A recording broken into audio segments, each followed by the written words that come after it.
Everyone and welcome to the Rezangla education. और हम यहाँ पर आपको पढ़ा रहे हैं इस वाले सेशन में लिविंग वर्ल्ड के चैप्टर के बारे में, जो कि 11th का फर्स्ट चैप्टर है, इंट्रोडक्शन। और एनसीईआरटी के साथ जो चैप्टर जहाँ से स्टार्ट होता है उससे पहले भी एक बायोग्राफी एक साइंटिस्ट के बारे में दी है। हमने एक एक लाइन वहाँ से अभी तक इंट्रोडक्शन में समझ लिए। और इस सेशन में, इस वाले सेशन में भी क्या करने वाले हैं ये आपको, अगर आपने लास्ट सेशन देखा होगा तो पता चल गया होगा, है ना।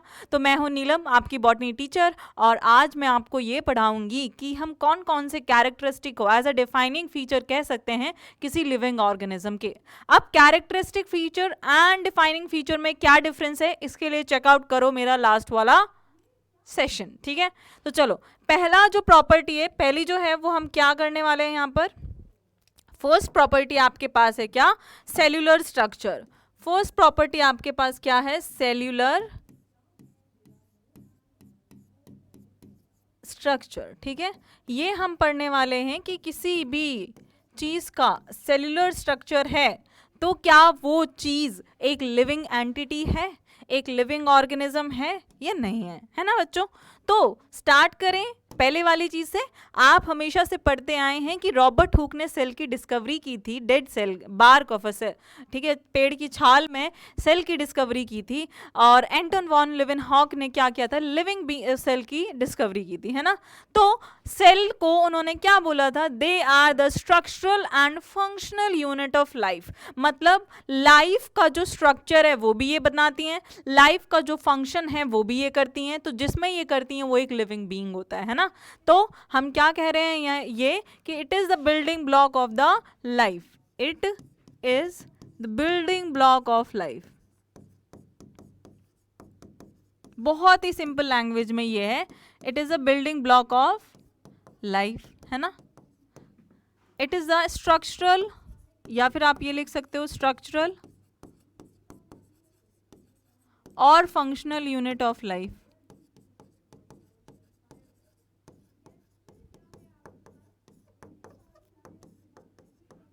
It is a structural and functional unit of life. ये क्या है, आपका प्रॉपर्टीज हैं किसी भी एक लिविंग ऑर्गेनिज्म की, कि मतलब वो सेल का बना होता है। कोई भी लिविंग ऑर्गेनिज्म है वो सेल का बना होगा, वो स्ट्रक्चर सेल का होगा, उसकी फंक्शन जो है वो सेल से ही परफॉर्म किए जाएंगे।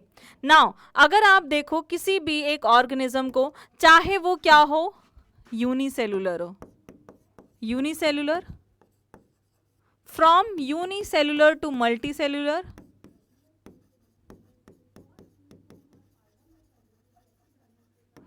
Eukaryotic to prokaryotic to eukaryotic. Prokaryotic क्या है, सबसे पुरानी सेल, सबसे पुरानी सेल जिसके पास सबसे पुराना न्यूक्लियस भी है।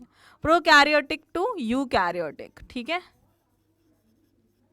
और स्मॉलेस्ट टू लार्जेस्ट,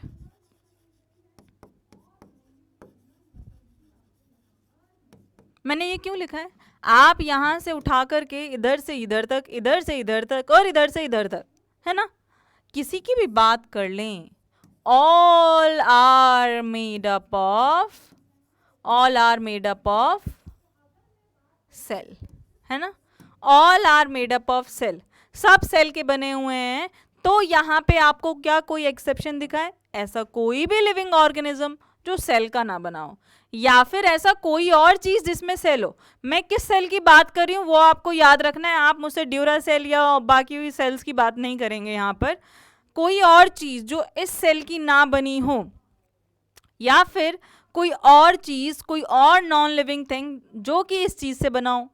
हमारे पास प्रॉपर्टीज क्या थी, कैरेक्टरिस्टिक प्रॉपर्टी वो होती है जो कि एक प्रॉपर्टी हो किसमें, लिविंग बीइंग में। अगर नहीं है तो वो नॉन लिविंग में भी मिल सकती है, can be found in a living organism और मे हैव द एक्सेप्शंस। वो है कैरेक्टरिस्टिक प्रॉपर्टीज। अगर बात करें डिफाइनिंग प्रॉपर्टी की, तो डिफाइनिंग प्रॉपर्टी क्या है, exclusively that property is for the living organism without any exception, can not be present in a non living thing. अगर ऐसी कोई प्रॉपर्टी है तो वो एक डिफाइनिंग प्रॉपर्टी है लिविंग ऑर्गेनिज्म की, ठीक है। अब हमारे पास और मैं आपको कुछ प्रूफ दे सकती हूँ, जैसे कि ऑल द एक्टिविटीज, ठीक है, all activities of living organism,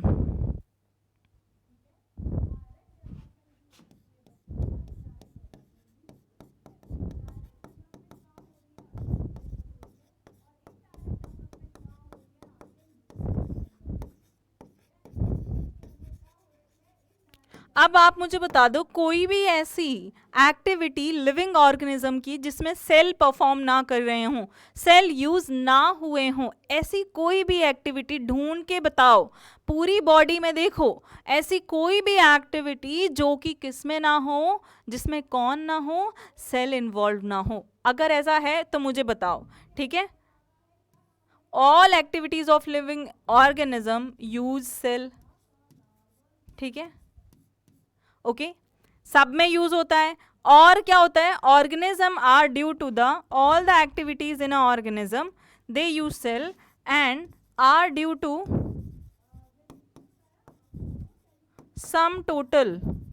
sum total of all the activities performed by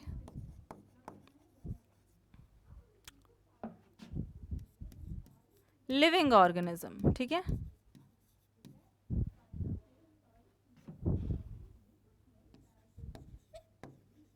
ठीक है, सेल्स की जितनी भी एक्टिविटीज हैं जो परफॉर्म हो रही हैं उसकी वजह से क्या होती हैं, एक्टिविटीज होती हैं किसी लिविंग ऑर्गेनिज्म में, ठीक है। Now cell is present in living organism, ये तो सबको पता है ना। अब मैं यहाँ पे किस बेसिस पे ये प्रूव कर रही हूँ, सेल, दूसरा कलर ले लेते हैं। अब यहाँ पे सेल क्या है, cell is present in living organism,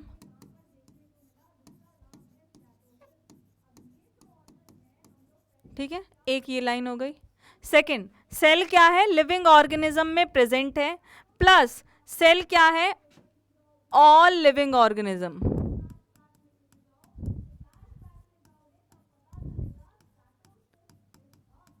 contain क्या करता है, contain cell without any exception, without any exception, है ना। विदाउट एनी एक्सेप्शन सारे लिविंग ऑर्गेनिज्म क्या करते हैं, सेल को पोजेस करते हैं, उसके अंदर सेल है। पहला statement, it should be exclusively the feature of the living organism, cell is present in all living organism. Without any exception all living organisms are made up of cell. Cell is not found in non-living organism, ठीक है।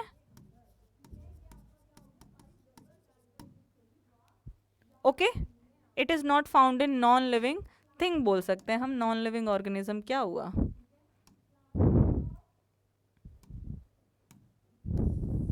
ठीक है, ये मिटा दो।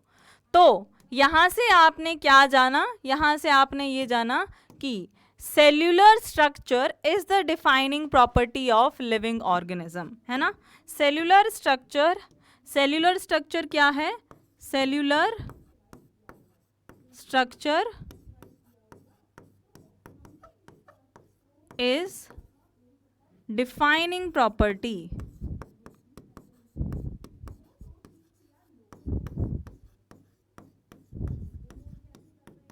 ठीक है। तो ये क्या हो गया, ये डिफाइनिंग प्रॉपर्टी एक है, ठीक है।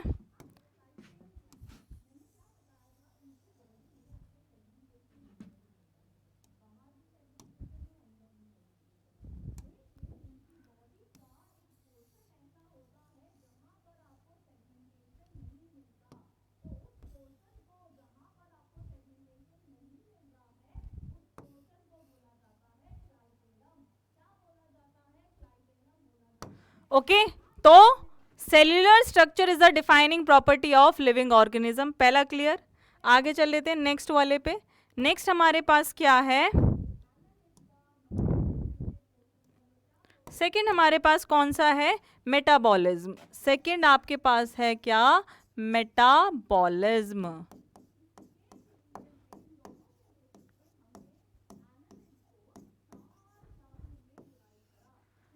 मेटाबॉलिज्म, अब मेटाबॉलिज्म क्या है, मेटाबॉलिज्म क्या है, sum total of all the activities.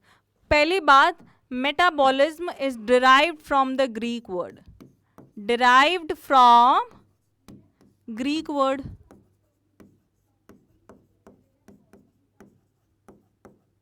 ठीक है। मेटाबॉल का मतलब होता है क्या? Transformation.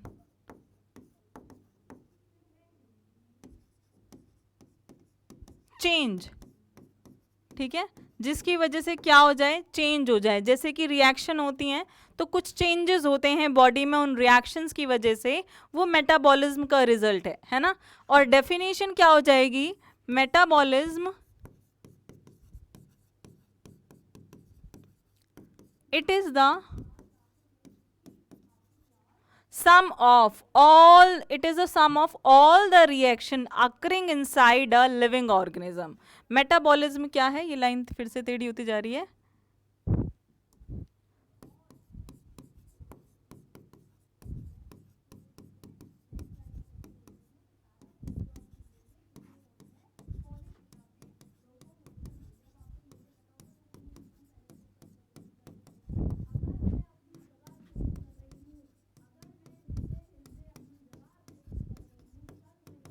Sum total of all the chemical reaction occurring inside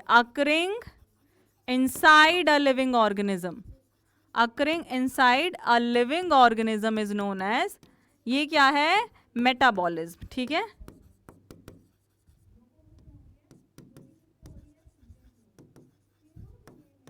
ये क्या है, मेटाबॉलिज्म है, ये क्या है, मेटाबॉलिज्म है। ओके, नेक्स्ट आपके पास क्या है यहाँ पे, इसके बारे में हमने ये चीज पढ़ ली है। अब नेक्स्ट चीज जो इसके बारे में है, मेटाबॉलिज्म आपके पास दो तरीके के हैं।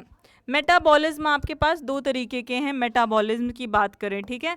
तो मेटाबॉलिज्म आपके पास 2 टाइप के हैं। पहली चीज क्या है इसमें, first type of metabolism is catabolism, और आप कोई भी ले लो पहला, कैटाबॉलिज्म और एनाबॉलिज्म, ठीक है। हमारे पास 2 तरीके हैं इसके, क्या है हमारे पास, catabolism and anabolism. Anabolism, catabolism. अब कैटाबॉलिज्म से क्या समझ आ रहा है, कैटाबॉलिज्म से ये समझ आ रहा है कट। एना से क्या आ रहा है, ऐड, है ना, ऐड एंड कट, ठीक है। तो इसके बारे में जानते हैं कि एनाबॉलिज्म है क्या एक्चुअली।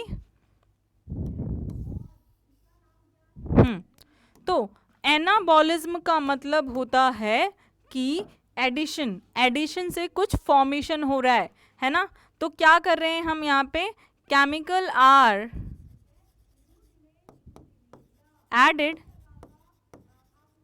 टू फॉर्म समथिंग, है ना। Chemical is break down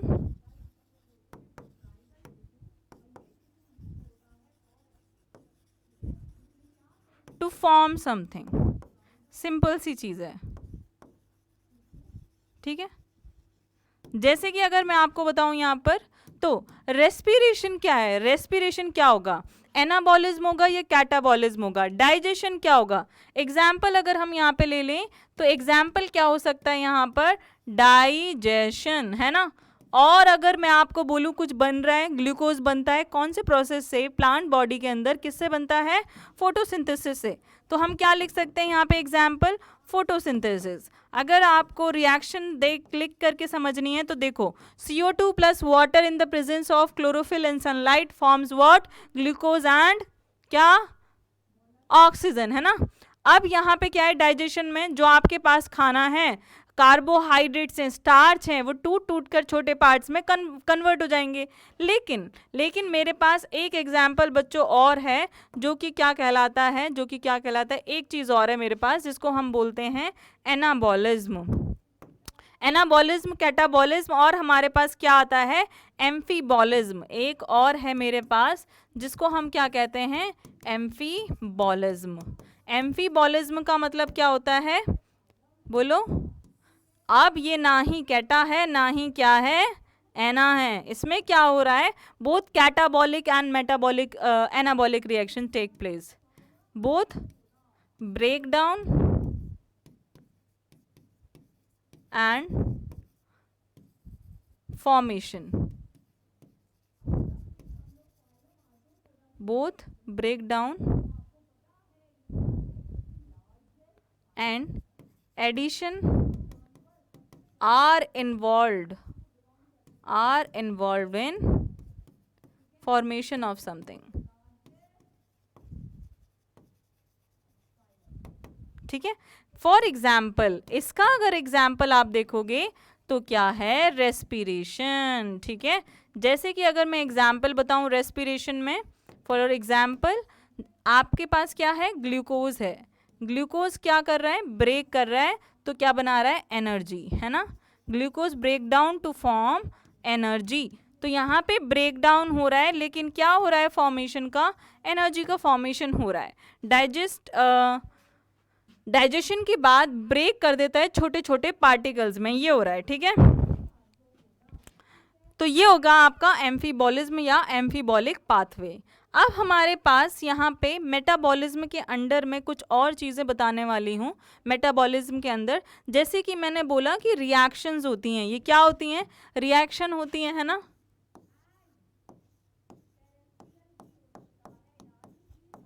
reaction also help in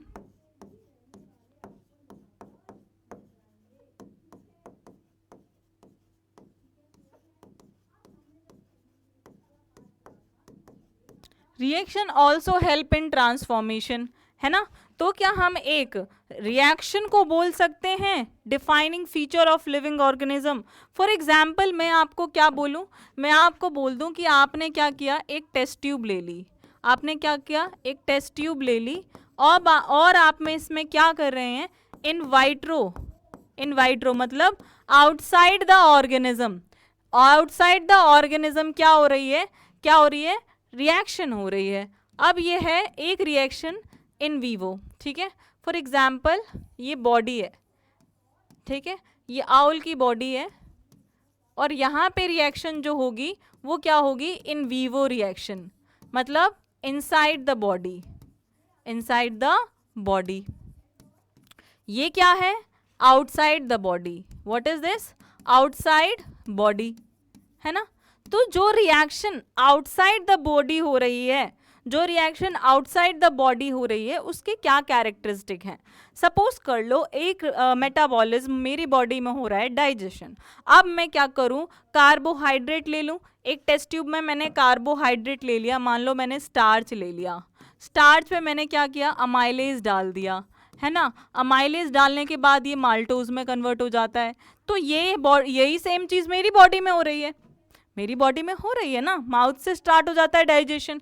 तो मैम मैंने ये भी कर दिया, पर मैंने बाहर कर दिया, तो क्या ये लिविंग प्रॉपर्टी नहीं है, क्या ये डिफाइनिंग प्रॉपर्टी नहीं है लिविंग ऑर्गेनिज्म की. ये नहीं है, क्योंकि ये किसी ऑर्गेनिज्म के अंदर नहीं हो रही है, ऑर्गेनिज्म के बाहर हो रही है.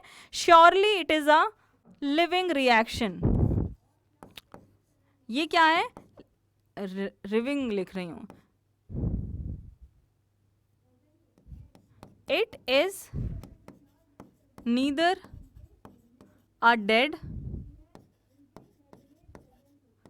nor a living organism.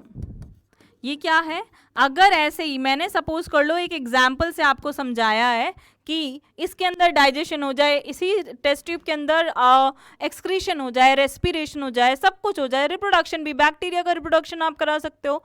तो क्या ये लिविंग बॉडी नहीं है, क्या ये लिविंग ऑर्गेनिज्म नहीं है. बच्चों ये लिविंग ऑर्गेनिज्म नहीं है, ये डेड ऑर्गेनिज्म भी नहीं है. ये क्या है, एक लिविंग रिएक्शन है, एक ऐसी रिएक्शन जो कि आपको लिविंग बीइंग में फाउंड होती है. सो surely it is a living reaction. ठीक है, ये क्या है, श्योरली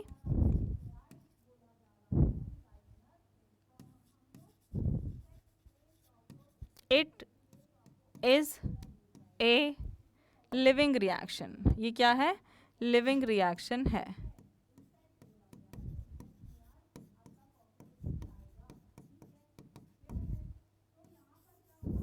ओके, लेकिन अगर हम इसकी बात कर ले इन वीवो के अंदर, तो ये होता है इनसाइड द बॉडी. तो जो रिएक्शन हो रही है वो डेफिनेटली लिविंग ऑर्गेनिज्म के अंदर ही हो रही हैं, है ना. तो आइसोलेटेड मेटाबॉलिक रिएक्शन मतलब आइसोलेटेड मेटाबॉलिक रिएक्शन, मतलब अलग से आप कोई मेटाबॉलिक रिएक्शन करो इन वाइट्रो, तो that is not the defining property of a living organism. तो हमें यहाँ पे क्या दो चीजें लिखनी है, आइसोलेटेड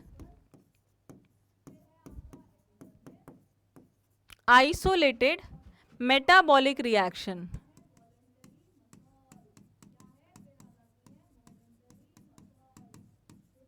in vitro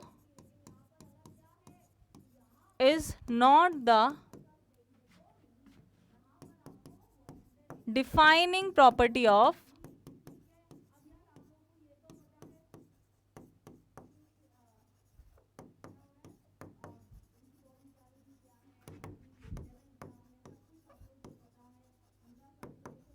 ठीक है। नेक्स्ट आपके पास क्या है, नेक्स्ट आपके पास है बट मेटाबॉलिक रिएक्शन, मेटाबॉलिज्म, ठीक है, मेटाबॉलिज्म वो मतलब इनसाइड द बॉडी हो रहा है जब आप मेटाबॉलिज्म बोल रहे हो, तो ठीक है, बट मेटाबॉलिज्म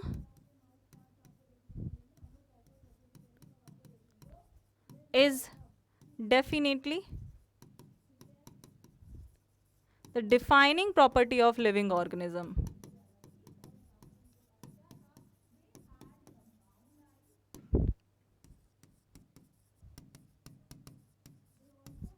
ओके तो हमारे पास क्या हुआ यहाँ पर, हमारे पास सेल्यूलर ऑर्गेनाइजेशन भी डिफाइनिंग प्रॉपर्टी है, हमारे पास मेटाबॉलिज्म भी एक डिफाइनिंग प्रॉपर्टी है किसकी, लिविंग ऑर्गेनिज्म की, ठीक है। तो हमारे पास कौन कौन आ गई, मेटाबॉलिज्म एंड सेल्यूलर ऑर्गेनाइजेशन। चलो चलते हैं नेक्स्ट पर, जो कि आपके पास क्या है, ग्रोथ। क्या है आपके पास, ग्रोथ। तो हम ग्रोथ की बात कर लेते हैं नेक्स्ट।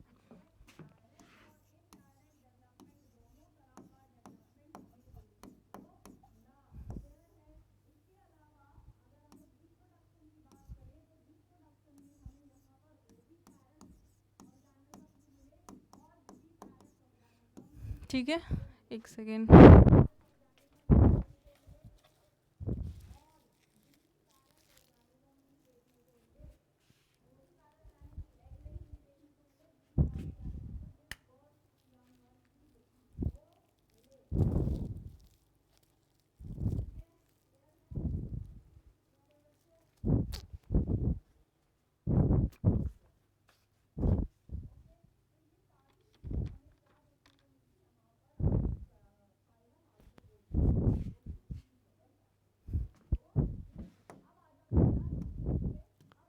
हाँ तो हम किसकी बात कर रहे हैं, नेक्स्ट फीचर है ग्रोथ का, ठीक है। अब ग्रोथ तो आपने बहुत जगह देखी होगी, जब चैप्टर स्टार्ट किया था तो हमने बात की थी ग्रोथ की, है ना। अब आपने देखा होगा कि आपकी हाइट बढ़ रही है, आपने देखा होगा कि प्लांट बढ़ रहे हैं, आपने देखा होगा कि कूड़ा का पहाड़ बढ़ रहा है, आपने देखा होगा कि सैंड ड्यून्स की हाइट ग्रो कर रही है ना, आपने ये सारी चीज़ें देखी होंगी। तो मुझे ग्रोथ नॉन लिविंग में भी दिख रही है और लिविंग में भी दिख रही है। तो ग्रोथ क्या है, ग्रोथ एक्सटर्नल डिफाइनिंग प्रॉपर्टी है किसी लिविंग ऑर्गेनिज्म की, या फिर एक कैरेक्टरिस्टिक प्रॉपर्टी है क्या है ग्रोथ, है क्या ग्रोथ। तो ग्रोथ के ट्विन फीचर है, जब आप ग्रोथ डिफाइन करोगे तो आप क्या बोलोगे, ग्रोथ को डिफाइन करने के ट्विन फीचर हैं, वो क्या है हमारे पास, और ट्विन फीचर ऑफ ग्रोथ क्या है, ट्विन फीचर ऑफ ग्रोथ क्या है, इंक्रीज इन मास, ठीक है, इंक्रीज इन मास और increase in size, increase in size. अब देखो बच्चों, साइज से इंक्रीज होने का मतलब क्या होता है, लेंथ, हाइट, शेप, इन सब में चेंज होना क्या होता है, इंक्रीज इन साइज, है ना। और आपका साइज मास की वजह से भी इंक्रीज हो सकता है, साइज इंक्रीज हुआ है तो मास भी इंक्रीज हो सकता है, हाइट भी इंक्रीज हो सकती है, लेंथ भी इंक्रीज होती है, ये सारी चीजें आपकी आ जाती हैं, ठीक है। Now growth can be, growth is permanent and reversible. Permanent का मतलब क्या होता है, अगर हो गई ग्रोथ तो अब वापस नहीं, आपकी हाइट इतनी बढ़ गई, आप क्या छोटे हो जाओगे फिर से? नहीं। आपके हाथ इतने बड़े हो गए तो क्या वो छोटे हो जाएंगे फिर से? नहीं। तो ग्रोथ लिविंग ऑर्गेनिज्म में कैसी है? परमानेंट है। एंड नॉन लिविंग में कैसी है? रिवर्सिबल है, वो फिर से वैसी की वैसी हो सकती है। कूड़े का पहाड़ है, वो इकट्ठा हो गया, हाइट बढ़ गई माउंटेन की, अब आप क्या करो, हटा दो फिर से, तो क्या हो गया? वो इरिवर्सिबल हो गया, है ना। तो growth is determined by the component of metabolism, मतलब हो रहा है मेटाबॉलिज्म तो ग्रोथ हो रही है। अब आप एक तरीके से और ग्रोथ को बता सकते हो, growth can be determined by metabolism. How? देखो, अगर मेटाबॉलिज्म, अगर एनाबॉलिज्म ज्यादा है कैटाबॉलिज्म से, तो क्या है? ग्रोथ कैसी है? पॉजिटिव, पॉजिटिव है ग्रोथ, ठीक है। अगर कैटाबॉलिज्म ज्यादा है एनाबॉलिज्म से, तो ये क्या है? डी ग्रोथ है। ग्रोथ कैसी है? नेगेटिव, है ना। Growth is negative. अब अगर एनाबॉलिज्म बराबर है कैटाबॉलिज्म के, तो कैसी ग्रोथ होगी? तो ग्रोथ क्या है? कांस्टेंट है ना, कांस्टेंट। ऐसा नहीं है कि वैसी की वैसी है जैसी है, ऐसा नहीं है कुछ ग्रो हुआ है कुछ नहीं हुआ है, डी ग्रो हुआ है, ऐसा कुछ भी नहीं है ना। अब growth in living and growth in non living को एक बार डिफाइन कर लेते हैं यहाँ पर, ठीक है। ग्रोथ इन लिविंग, ग्रोथ किस किस के बीच में?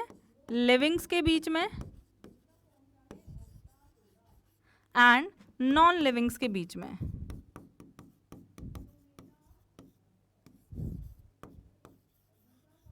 Growth livings and non livings के बीच में कैसे डिफाइन कर सकते हैं?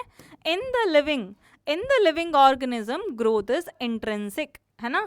लिविंग ऑर्गेनिज्म में क्या है? ग्रोथ कैसी है? इंट्रिंसिक है। ग्रोथ मैं यहीं से लिखती हूं, इज इंट्रिंसिक। ग्रोथ कैसी है? इंट्रिंसिक है, मतलब इनसाइड है, अंदर से ग्रोथ हो रही है। अब आपकी उंगलियां हैं वो बड़ी हो रही हैं, तो ऐसा थोड़ी बाहर से उंगली लग जाएगी, नहीं। ग्रोथ क्या है? इंट्रिंसिक है। किसमें? लिविंग में। ग्रोथ यहां पे कैसी है? ग्रोथ इज एक्सट्रिंसिक, बाहर की तरफ है, ठीक है। ग्रोथ क्या है? एक्सटर्नल है, एक्सट्रिंसिक है, और ग्रोथ इंट्रिंसिक है किसमें? लिविंग में। एक्सट्रिंसिक एक्सटर्नल किसमें है? नॉन लिविंग में। अब नेक्स्ट पॉइंट क्या है? ग्रोथ कैसी है? परमानेंट है। लिविंग में growth is permanent and non living में ग्रोथ कैसी है? ग्रोथ इज इरिवर्सिबल, मतलब फिर से वो चेंज हो जाएगी, रिवर्सिबल।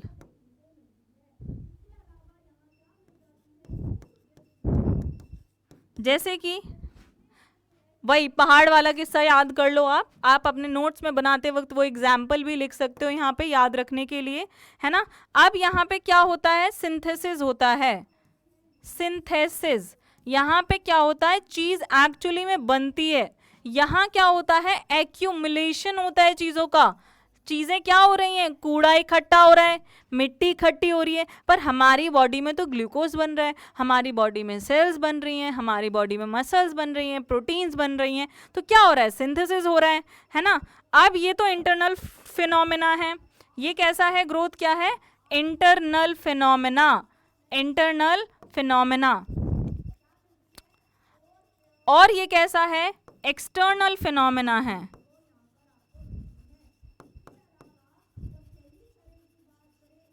ये कैसा है? एक्सटर्नल फिनोमेना है, बाहर से होता है।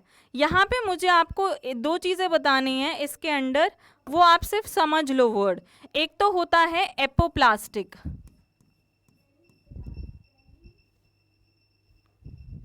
अच्छा तो बस ये चीज देख लेते हैं कि ग्रोथ यहाँ पे कैसी हो रही है? एपोप्लास्टिक, और हमारे पास कैसी है? सिम्प्लास्टिक, ठीक है। ये जो इंटरनल फिनोमेना है ये कितनी तरीके से हो रहा है, चीजों का सिंथेसिस किन किन तरीके से हो रहा है, एपोप्लास्टिक एंड सिम्प्लास्टिक। बात कर लेते हैं प्लांट्स की एंड एनिमल्स की, ठीक है। देखो, तो सबसे पहली बात कि जो ग्रोथ होती है प्लांट्स में, आपने देखा होगा वो बढ़ते ही रहते हैं, बढ़ते ही रहते हैं, कभी शांति नहीं होते हैं। आप उनकी टहनियाँ काट दो और टहनियाँ आ जाएंगी। एनिमल्स में ऐसा होता है क्या, ह्यूमंस में ऐसा होता है कि हम हाथ काट दे और हमारे हाथ फिर से ग्रो होते ही रहेंगे? हमारे में ऐसा नहीं होता है ना। तो अगर हम प्लांट्स की बात करें तो इट इज बेसिकली इनडिटर्मिनेट, जो ग्रोथ इज इनडिटर्मिनेट। अरे ग्रोथ कैसी है, इनडिटर्मिनेट है, या आप बोल सकते हो इट इज कॉन्टिन्यूअस, ठीक है। और यहाँ पे कैसी होती है, डिटर्मिनेट। आप बता सकते हो कि एक बच्चा पर्टिकुलर एज तक इतना लंबा हो जाएगा, वो बच्चा इतना इतनी हाइट हो जाएगी, हम ये बता सकते हैं ना। तो इट इज डिटर्मिनेट। ये कैसी है, डिटर्मिनेट है, नॉट कॉन्टिन्यूअस। हम यहाँ पे लिख सकते हैं ये चीज, it is not continuous. Okay, next आपके पास क्या है, open throughout the life, है ना। इट इज क्या है, open throughout life growth होती है। It is closed occur up to certain as.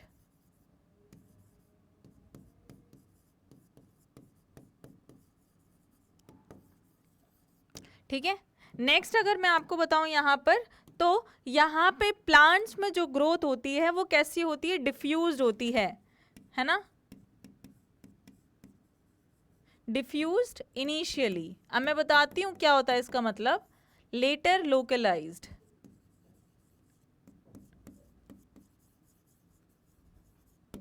है ना। यहां पे कैसी होती है वो, डिफ्यूज्ड होती है थ्रू आउट।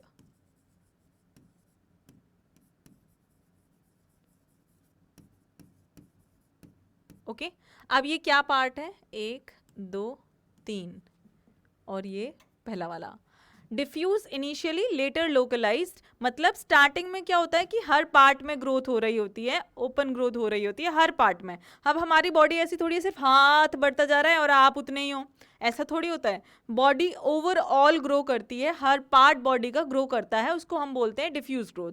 लोकलाइज क्या होती है, किसी पर्टिकुलर पार्ट में हो रही हो, शूट एपिकल मेरिस्टम में हो रही हो, रूट एपिकल मेरिस्टम में हो रही हो, पिथ रीजन में हो रही हो प्लांट के सिर्फ, वो होती है लोकलाइज्ड। तो पहले तो प्लांट की पूरी ओवरऑल ग्रोथ हो रही होती है, फिर आपने देखा होगा कि प्रॉपर कुछ पार्ट ही ग्रो करता है, ठीक है, that later it become localise. तो ये हो गई ग्रोथ प्लांट्स के बारे में, ठीक है।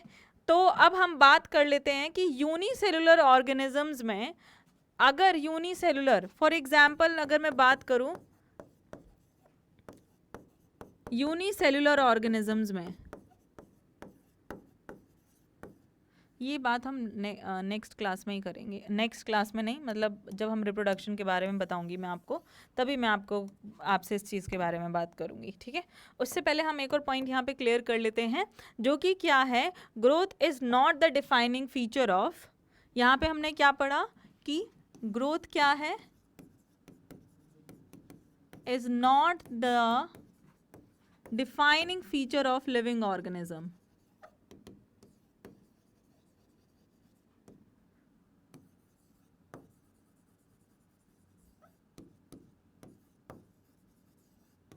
ठीक है, लेकिन अगर कोई बोले internal growth is definitely, internal growth is the defining feature of living organism,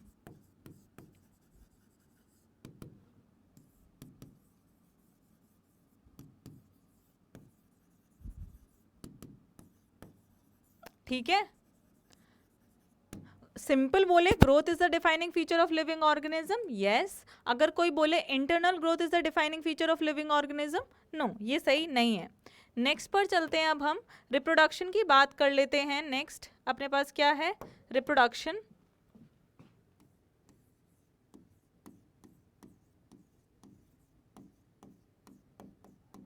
चलो, अब रिप्रोडक्शन की बात करते हुए चलते हैं। तो रिप्रोडक्शन आपका दो तरीके से हो सकता है, एसेक्सुअल रिप्रोडक्शन भी और सेक्सुअल रिप्रोडक्शन भी, ठीक है। दोनों तरीके से हमारा रिप्रोडक्शन यहाँ पर चल रहा होता है, दो तरीके से। तो फर्स्ट आपके पास क्या है, एसेक्सुअल, एंड हमारे पास सेक्सुअल रिप्रोडक्शन भी है, ठीक है। दो तरीके होते हैं, एसेक्सुअल एंड सेक्सुअल रिप्रोडक्शन, ठीक है। अगर हम एसेक्सुअल की बात कर लें तो जैसे कि आपके पास क्या है, फर्स्ट पार्ट बात कर लेते हैं एसेक्सुअल की। तो स्पोर फॉर्मेशन,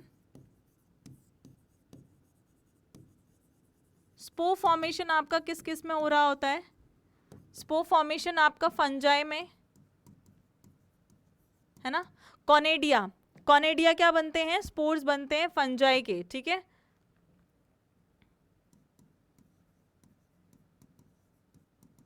और जू स्पोर आपके किस में बनते हैं, एल्गी में।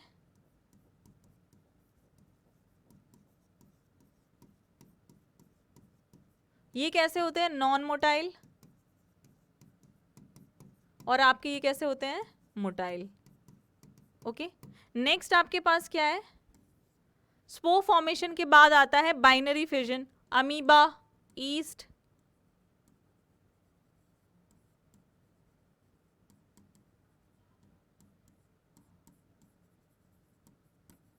अमीबा, ईस्ट, ये क्या है, एग्जाम्पल है आपके बाइनरी फिजन के।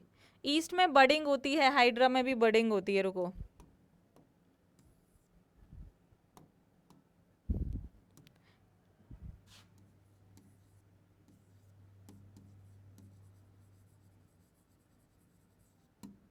हाइड्रा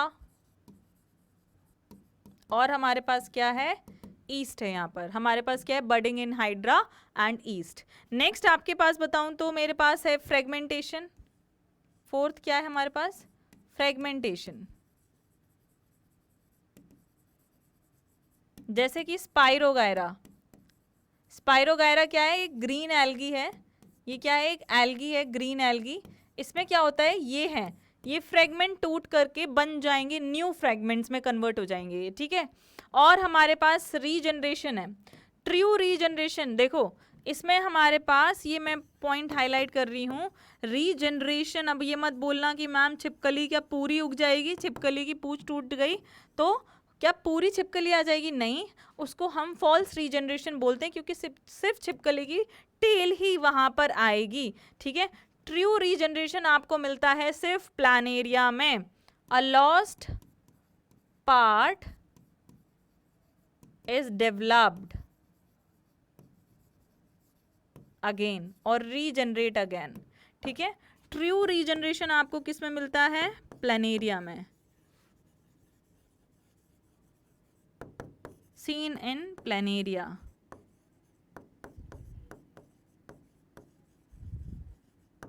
ऑल राइट, ये बातें हो गई यहाँ पर क्लियर। अब रिप्रोडक्शन की मैं बात करूँ आगे और भी काफ़ी सारी चीज़ों में, तो अगर हम बात करें रिप्रोडक्शन की एंड ग्रोथ की, साइमल्टेनियसली चलते हैं, ठीक है। सो इन यूनिसेलुलर ऑर्गेनिज्म,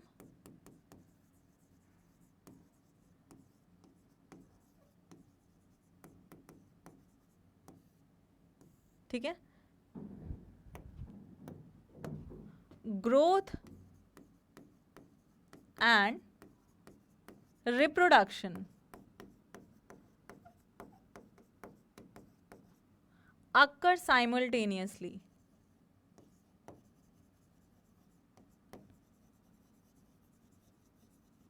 और हम क्या कह सकते हैं, growth and reproduction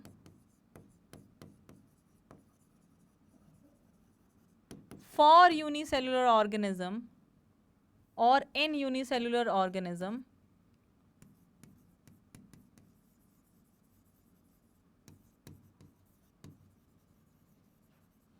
are mutually inclusive events. मतलब इंक्लूसिव है, साथ साथ चल रहे हैं, रिप्रोडक्शन हो रहा है तो ग्रोथ भी हो रही है, ग्रोथ हो रही है तो रिप्रोडक्शन भी हो रहा है in case of unicellular organism. लेकिन अगर बात करें हम in multicellular organism,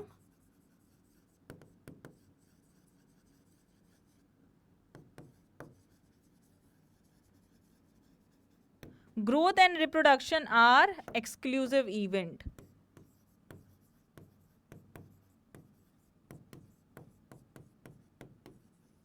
are exclusive event.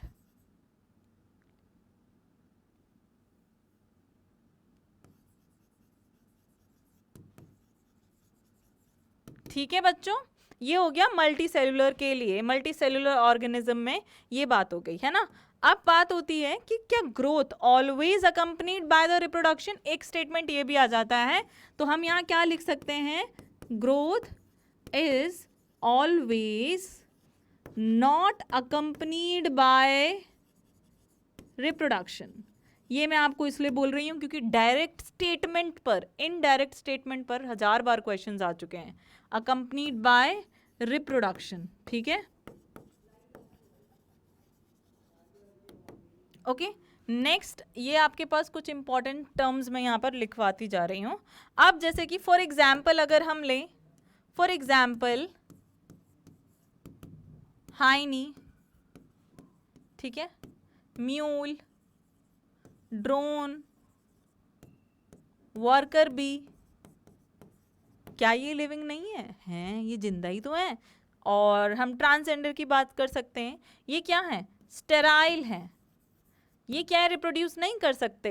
तो क्या मैं रिप्रोडक्शन को डिफाइनिंग फीचर कह सकती हूँ लिविंग ऑर्गेनिज्म का?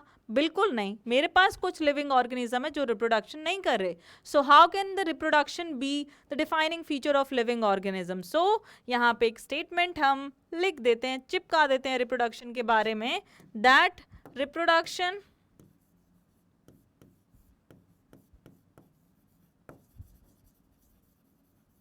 is not the defining feature of living organism.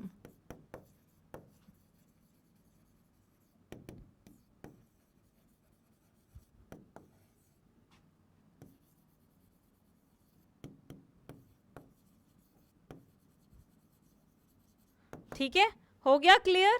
चलें आगे. अब बात कर लेते हैं हम कॉन्शियसनेस की. ठीक है, कॉन्शियसनेस की बात कर लेते हैं.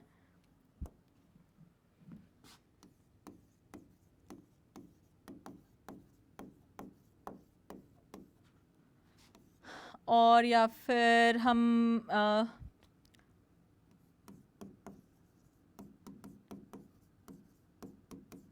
कई कई बार इस नाम से भी आता है, या फिर sensitivity.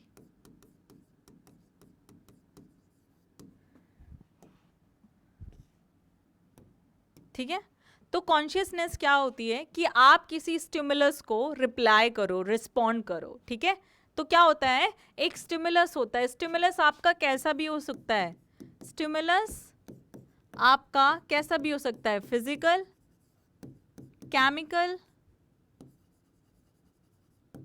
Biological.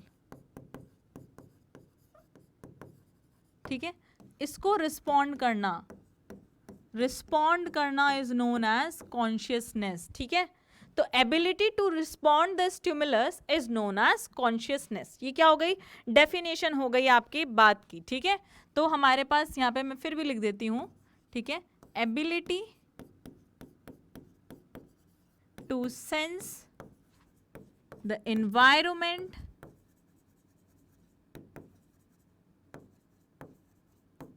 and mount suitable response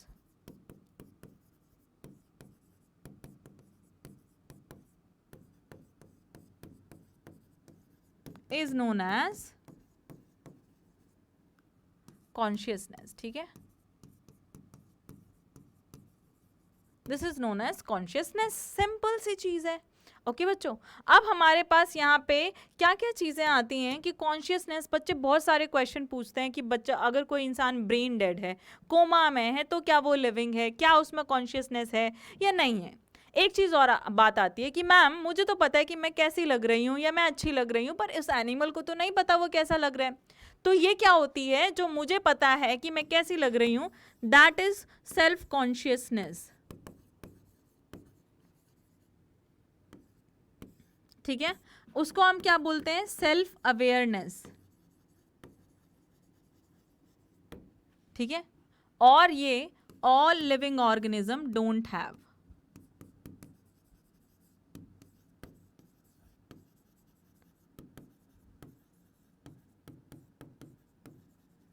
ठीक है, सारे लिविंग ऑर्गेनिजम्स के पास तो ये नहीं होती है सेल्फ कॉन्शियसनेस। ऑलराइट, ये चीज सही हो गई।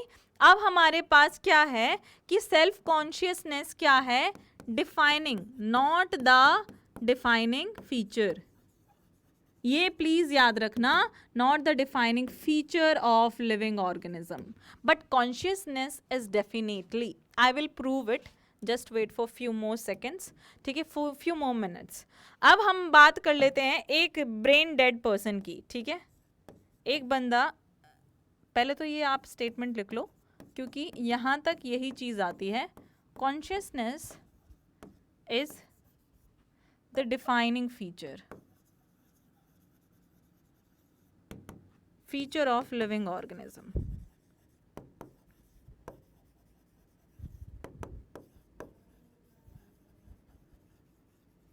ओके, ये बात यहाँ पे क्या हो गई, पक्की और क्लियर हो गई है। But self consciousness is not the defining feature of living organism. लेकिन हमारे पास एक इंपॉर्टेंट टॉपिक है यहाँ पे, अगर कोई बंदा ब्रेन डेड है, if someone is brain dead, है ना, तो उसकी body only response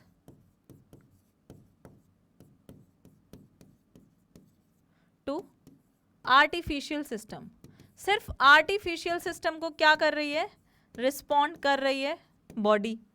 brain dead है और क्या कर रही है, आर्टिफिशियल सिस्टम को क्या कर रही है, रिस्पॉन्स कर रही है ना। लेकिन क्या कर रही है, हमें रिस्पॉन्स, आप बोलते हो आपको रिस्पॉन्ड नहीं कर पाती है ना, तो नो सेल्फ कॉन्शियसनेस, उनके पास कोई सेल्फ कॉन्शियसनेस नहीं होती जो कि ह्यूमंस में होती है, ठीक है, एंड फुल कॉन्शियसनेस एब्सेंट होती है, मतलब कॉन्शियस तो है, उन्हें समझ तो आ रहा है आप क्या कर रहे हो, बट वो रिस्पॉन्ड नहीं कर पा रहे, है ना, फुल कॉन्शियसनेस एब्सेंट।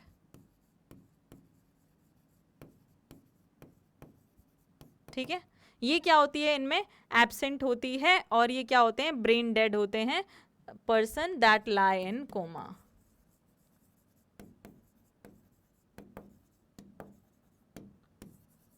कोमा वो क्या है, ब्रेन डेड है, no self consciousness, full consciousness absent. ठीक है, ये कुछ बात हो गई यहाँ पे इन चीज़ों की। अब मैं कुछ आपको बातें ऐसे ही समझाना चाह रही हूँ, जैसे कि अगर मैं बात कर लूँ एक टिश्यू की, है ना, एक टिश्यू की जो प्रॉपर्टी अराइज होती है, सपोज कर लो एक टिश्यू आपको प्रोटेक्शन में हेल्प कर रही है, तो that arise due to the interaction of cell and functioning of the cell, tissue की प्रॉपर्टी अराइज होती है। सिमिलरली एक ऑर्गन की प्रॉपर्टी कैसे अराइज होती है, जब डिफरेंट टिश्यूज वर्क कर रहे होते हैं तो एक ऑर्गन का काम निकल के आता है। एक स्कूल कैसे चलता है, जब वहाँ पे प्रिंसिपल, टीचर, स्टूडेंट सारे काम कर रहे होते हैं। सिमिलरली एक ऑर्गन कैसे काम करता है, जब टिश्यू इंट्रैक्ट करके कुछ रिस्पॉन्स देते हैं, that is a function of the organ, है ना। एक बॉडी में different organ, different tissue, different cells interact कर रही होती हैं, तब आपका एक काम बनता है ना। तो यही बात है, cellular organelle properly not represent a organism, है ना। एक सेल्यूलर, एक आपने सेल ले ली तो वो एक ऑर्गेनिज्म या कुछ रिप्रेजेंट नहीं करेगी, है ना। लेकिन but their molecular constituent arise, जब उनका जैसे कि उनका जो फंक्शन है वो अराइज कैसे हो रहा है, जैसे कि एक सेल है मेरे पास, तो इसमें क्या हो रहा है, इसमें क्या हो रहा है, मॉलिक्यूलर लेवल पर चीज़ें हो रही हैं ना, प्रोटीन्स बन रहे हैं, फलाना ढिमका। तो एक सेल प्रॉपरली एक ऑर्गेनाइजेशन बन गया जब उसके अंदर काफ़ी सारे मॉलिक्यूल्स इंटरेक्ट कर रहे हैं, काम कर रहे हैं। तो similarly tissue, cell, body, organ, हर चीज़ के लिए ये चीज़ मतलब एप्लीकेबल है। ठीक है, तो यहाँ पर ये होता है हमारा चैप्टर कंप्लीट, और अब मिलते हैं हम नेक्स्ट चैप्टर के साथ। So thank you everyone and do watch all the sessions जितने भी हैं, उसके बाद क्वेश्चन ट्राई करना। Thank you.